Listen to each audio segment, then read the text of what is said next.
Hey there, this is DIY with Jay, back with Trucking Miami, and we want to talk to you about business credit and why it's so important. All right, so granted, I'm a new trucker. Actually, I'm not even a trucker. My brother's a trucker. He's the one that's on the road. He's the one, making sure the loads get there on time, picking up the loads, taking care of maintenance of the truck. I'm more of the brains of the operation. Yeah, you hear that, Turk? I'm the brains of the operation. Now, all jokes aside, I'm talking to you about business credit and why it's so important. When you go on this journey to do trucking, this trucking industry, this trucking business, you make a decision. It's a lifestyle decision that you're trying to make. You're trying to better yourself. My only objective is to do it the right way. It's easy to go and get in this business and buy a truck and get it on the road and bring home your $2,000-$3,000 a week. And boom, then something happened to the truck. Now, if you ain't been stacking them chips, then you gotta come out your pocket to fix the truck, transmission, engine, tires, whatever. It happens. Establishing business credit means 4 or 5 things, right? You don't necessarily gotta come out your pocket for that money right away. You can always get a credit card. You can get a line of credit, something that's to float your business while you down. And you ain't struggling, right? Because, so it's some all the things I just named right now. So with all that being said, it's about 5 or 10 things that you need to do to establish business credit. And granted, I don't got no notes in front of me. I'm just going out talking my dome. The first thing you got to do is get our EIN. Well, actually, I take that back. The first thing you got to do is get you an address, right? And this address can't be a PO box. It can be your home address, but if you want to look more professional, that'll be a virtual address or a PO box, a post office that gives you a street address.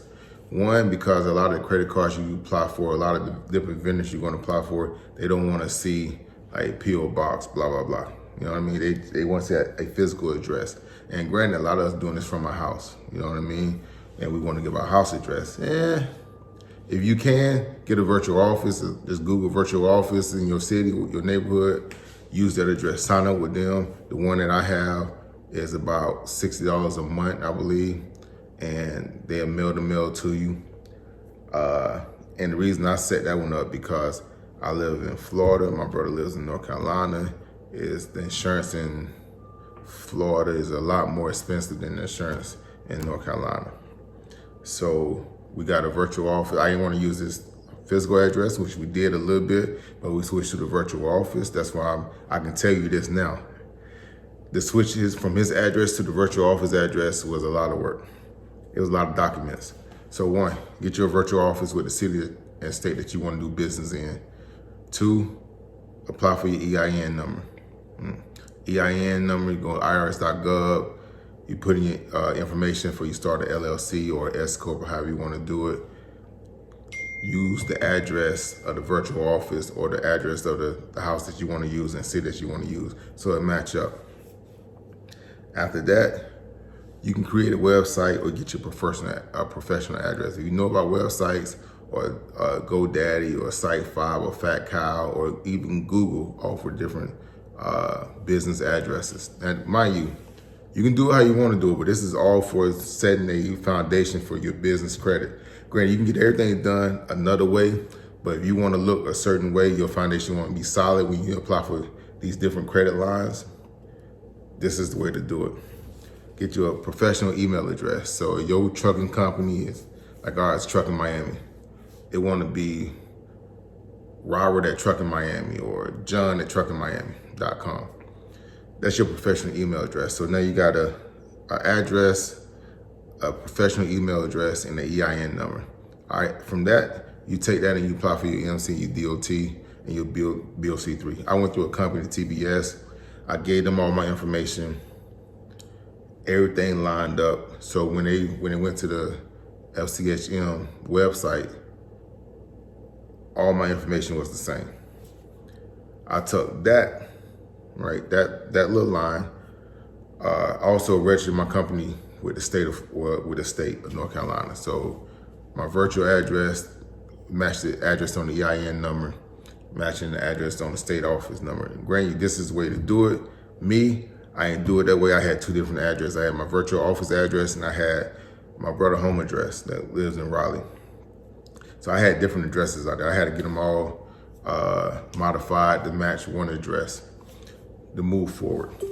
After that, you get your apply for your DMB number. So now, let me recap. Get your virtual address. Get your EIN number with that virtual address. Sign up for your MC, your DOT, and your BOC3 for your insurance with that virtual address. Get your Google email address, professional email address, or you go GoDaddy or Site5 or whatever, but it should say your name at your company name. Phone number is a little different, it's a little tricky. You can get a 1-800 number, or you can just use your regular cell phone number, however you do business. From there, you apply for your MC and your DOT number. From there, you go to the state of North Carolina, and you register your company.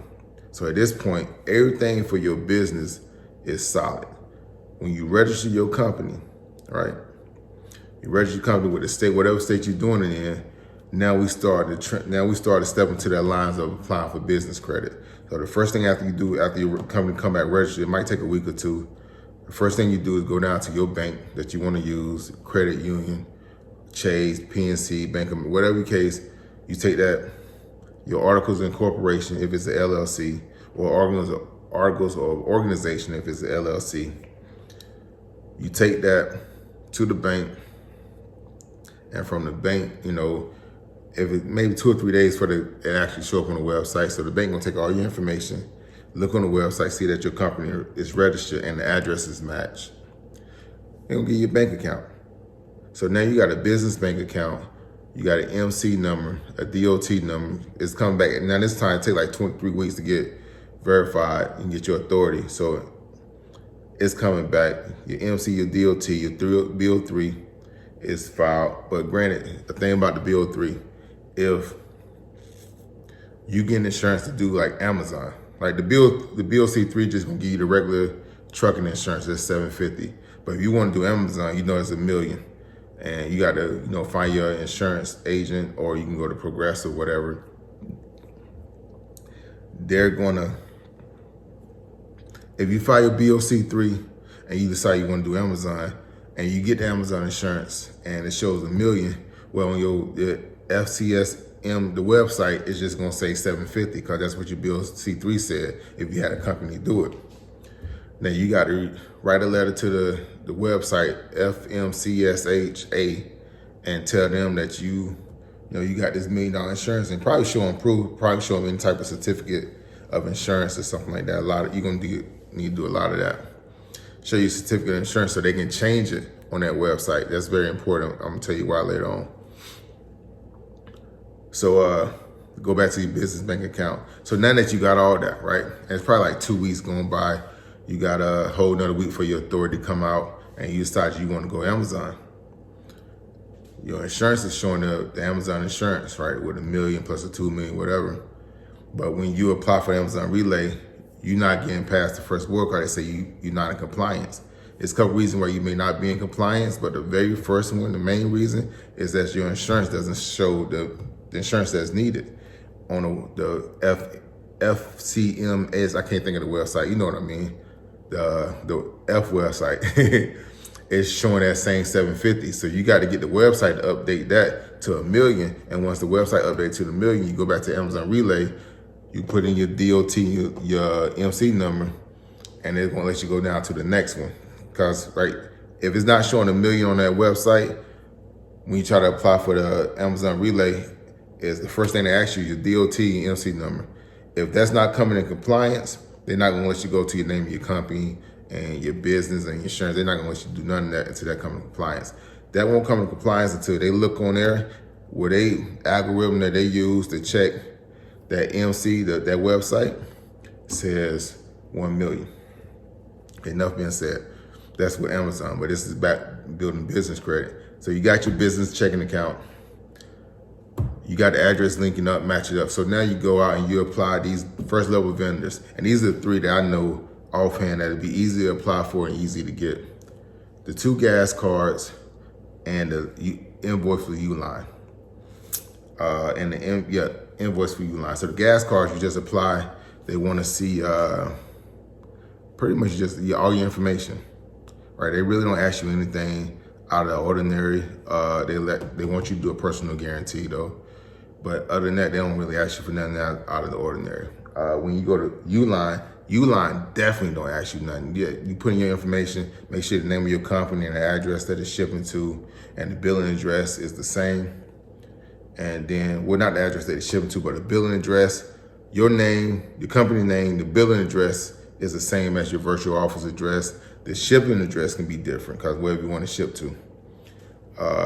They ship it out, you can get an invoice later on. Make sure you pay that invoice in like 20 days. They're gonna give you 30, pay it in 20, and it shows you a rating that you're able to pay above time. You know what I mean? Because that's how they rate you. When they're doing, like your credit score is like 0 to 100 for your business credit. And they rate you by 30 days and when you paid. So if you paid at the 30-day mark, it's like good. If you paid at that 20-day mark, it's great. If you paid after that 30-day mark, it's bad and it's poor. You know what I mean? So that's how they rate you on that. So you try to pay your stuff within 20 days, you good. You're gonna be golden. You're gonna pop. After you get that, you establish those, they want 5 vendors. I gave you 3. The other 2, you're gonna have to get it how you live, pimp. But after you establish that first line vendors, then you come to that second level vendors. And that second level vendors would be business credit cards, business loans, business truck loans, stuff like that. So I kind of skipped the line, because mind you, we was new to this. Me and my wife, she was doing a lot of the paperwork, and we just everywhere. You can